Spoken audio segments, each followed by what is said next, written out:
Hello everybody, it's Maniac for Bricks. I am literally just recording this now because I just found out less than a minute ago.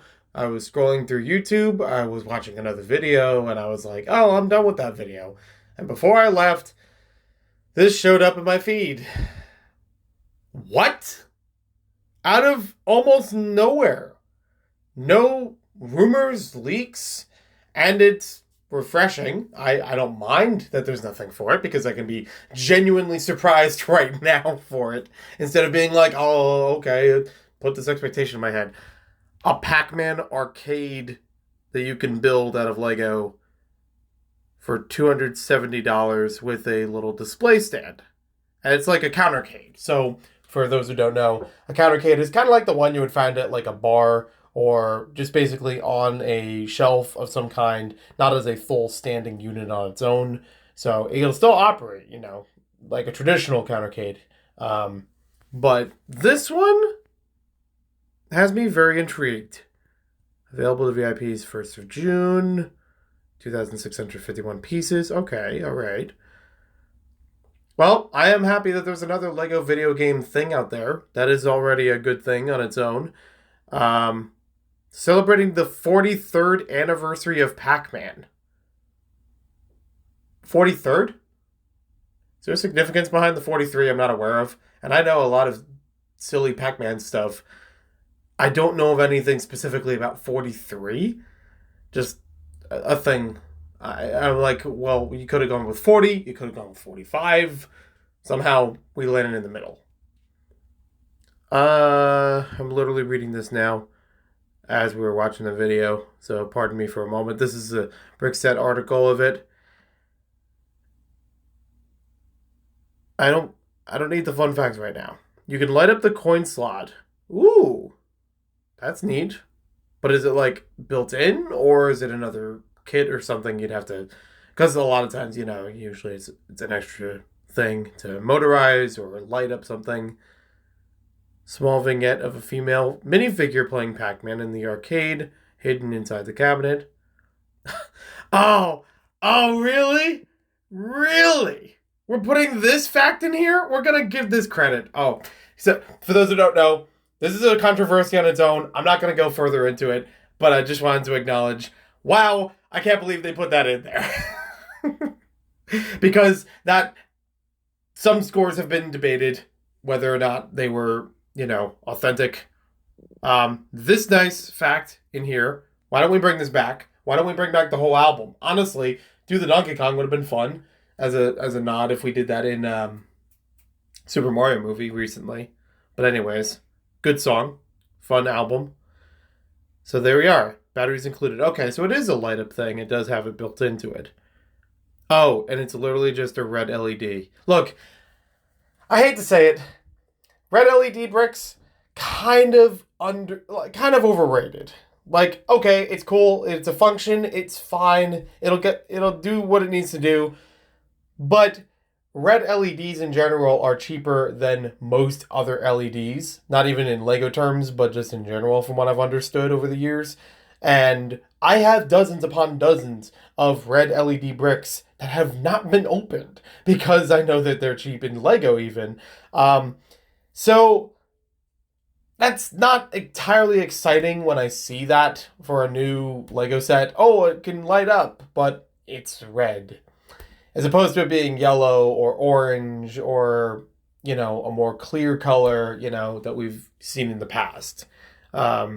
Long are the days since we've had a sound brick. Not even going to touch up on that right now. There's a crank on the side. Okay. So I guess it's a way of moving him around. But I don't know how exactly. Huh. Okay, so the back can open up. That's neat. I do like that, you can either put it on top or put it underneath for the little Pac-Man display.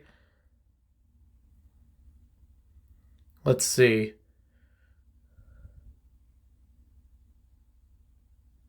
Trying to read more of the features of it.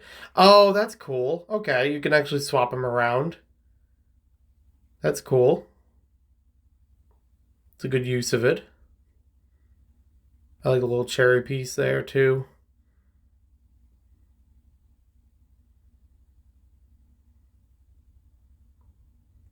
Oh, they already gave it away of having the thing built inside of there. Okay. I feel like I would have been okay not seeing it in the press release because that would have been in the same level as like the Nintendo Entertainment System where you remove a part of it to show the underground level of Super Mario Brothers. Like that's a thing you learn as you build it or when the reviews come out, not the initial press announcement.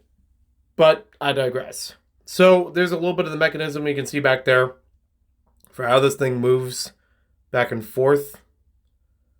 Still trying to understand how it's supposed to move, like how much in each direction it's supposed to move.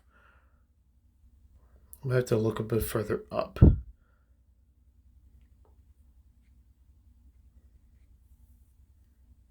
In addition, buildings can create a... You can light up the coin slot. Plus, there was a small thing head. Yeah. Recreate some of the legendary ghost munching moves. What does that mean? In what way is there to recreate? Like, that's what I'm really curious about right now is the mechanism itself. I imagine the joystick is built to stay in place, so you can't actually move it back and forth, and it would be too complicated to move it in any direction you want to. It's probably just you turn the crank and you can see them moving in a loop, but only at a certain amount of the board, clearing it. There's no video that I know of about this thing other than people's thoughts. So it's kind of hard to judge on that. It looks nice. It does look very nice. The buttons on the side are oddly a bit raised. Are they actually pressable? Is that why they're raised up so much? Because those white buttons, like, they lift off quite a bit from the rest of the control deck there. Maybe it's because it's like that's how you press the button to light up the coin slot. It's my only guess with it. Yeah, I'm still kind of not sure just how the rest of this is. That's what I want to see is how does this thing actually move? It has a mechanism, but I can't fathom how it's gonna work. It doesn't look like it could actually walk over pellets. It's probably just going through an already cleared area of the board. So, interesting nonetheless. That's something I would definitely be interested in looking into. That's a yes eventually for me. Definitely like the post there. It's kind of like some of the other ones, like the NES and the Atari. It would be nice if I could position those with the other video game systems in parts of my house. The ones that are actually playable, have them positioned nearby or on their own shelf above it or something. But hasn't been determined yet. Even the other ones that I've had in the past, I have not, finished building or put a designated space for them, or obtained all of them either. So it's a wait for me until I see more about it. And yeah, that's all I really got to say for this one. I've already gone on long enough. I have a full Pac-Man cabinet already. If I really need something to play in the meantime. Or there's 12 games in it, so, This is a novelty for sure. But interesting concept. Something I would not have expected in a Lego form, but interesting, bold direction for it. I guess it kind of makes the most sense of doing a Lego Pac-Man thing. This is how it would be done. Like, of course they're going to make an arcade cabinet. Of course they're going to have a display stand on the side of it. Having the display on its own would not carry as much significance as having a countercade. And I understand doing it as a countercade just to save cost and building and material and everything like that, as opposed to it being a standing unit. It's fine. So thanks for watching. Hope you guys enjoyed it. Let me know what you think, and I'll talk to you later.